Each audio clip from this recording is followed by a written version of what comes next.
વડોદરા ડભોઈમાં મતદાનનો માહોલ જામ્યો છે। વહેલી સવારથી ઉત્સાહભેર મતદાન થઈ રહ્યું છે। ભાજપ જિલ્લા પ્રમુખ બીજે બ્રહ્મભટ્ટે મતદાન કર્યું છે।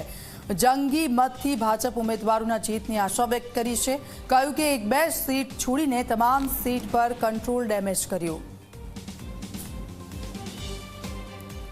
જંગી મતથી ભાજપ ઉમેદવારોના જીતની આશા વ્યક્ત કરી। વડોદરા ડભોઈમાં મતદાનનો માહોલ જામ્યો છે। મતદાન કેન્દ્ર પર વહેલી સવારથી જ उत्साह मतदारों જોવા મળી રહ્યો છે। ભાજપ જિલ્લા પ્રમુખ બીજે બ્રહ્મભટ્ટે મતદાન કર્યું।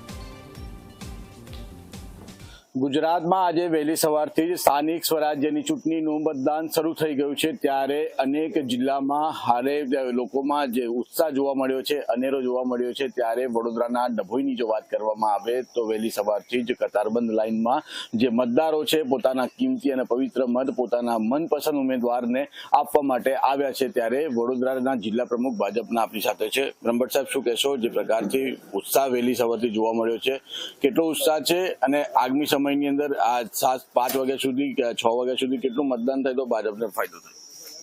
છેલ્લા 15 દિવસથી જે ચૂંટણીનું વાતાવરણ અમે જોઈ રહ્યા છીએ, અમારી કેન્દ્રની સરકારે અને ગુજરાતની સરકારે જે વિકાસના કાર્યો કરે છે, જે કલ્યાણકારી યોજના દ્વારા છેવાડાના માનવીની ચિંતા કરી છે, એના લીધે સમગ્ર જિલ્લામાં કેસરીયા લહેર છે અને જ્યાં જઈએ ત્યાં ભાજપને પ્રચંડ જન સમર્થન મળી રહ્યું છે।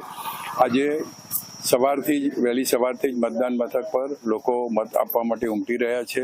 ગરમીનો સમય છે એટલે બપોરના સમયે થોડું મતદાન કદાચ ઓછું થઈ શકે, પણ એ પછી પણ સારું મતદાન થવાની શક્યતા છે અને સમગ્ર જનતા ભારતીય જનતા પાર્ટીના ઉમેદવારોની તરફેણમાં મતદાન કરશે એવો અમને વિશ્વાસ છે। પણ આ જે રીતે વડોદરા જિલ્લામાં હાલ જે ભાજપમાં જ આમ જોવા મળ્યું છે, કારણ કે અનેક જગ્યાઓ પર સ્ટેટમેન્ટ આવે છે કોંગ્રેસ છે નહીં ભાજપને હરાવવા નીકળ્યું છે, તો એ આ મતદાનને કેટલી અસર થશે?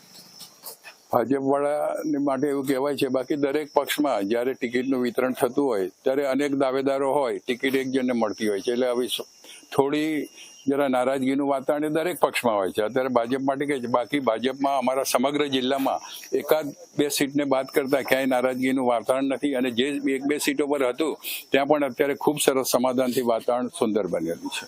બિલકુલ, આ બ્રહ્મભટ્ટ સાહેબ હતા જિલ્લા પ્રમુખ કે જેઓનું સ્પષ્ટપણે માનવું છે કે બપોરે ગરમીનો જે માહોલ છે એના કારણે મતદાન ઓછું થઈ શકે છે। હાલ તો જે ભાજપમાં જે જૂથવાદ છે તેને નકારી કાઢવામાં આવ્યો છે, ત્યારે આગામી 6 વાગ્યા સુધી પણ મતદાન થવાનું છે। ત્યારે ભારે મતદાન કેટલું મતદાન થાય છે એના ઉપર ડિપેન્ડ છે। ત્યારે હાલ પણ હજુ મતદાન ચાલુ છે, ત્યારે 6 વાગ્યા સુધી કેટલું મતદાન થાય છે તેના ઉપર સૌ કોઈની નજર મંડરાઈ રહી છે।